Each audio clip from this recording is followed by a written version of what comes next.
Scan to unlock Sovi and ace your tests. Integrating exponential functions is fast once you know the trick. We will solve this definite integral together in 3 easy steps.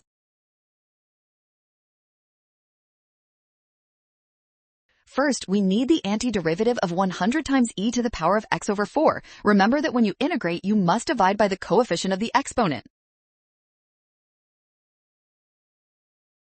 Dividing by 1/4 is the same as multiplying by 4, so our antiderivative becomes 400 times e to the power of x over 4. This part is really crucial. Plug in the upper limit 4 and subtract the lower limit 0. This gives 400 times e minus 1. Option C is correct.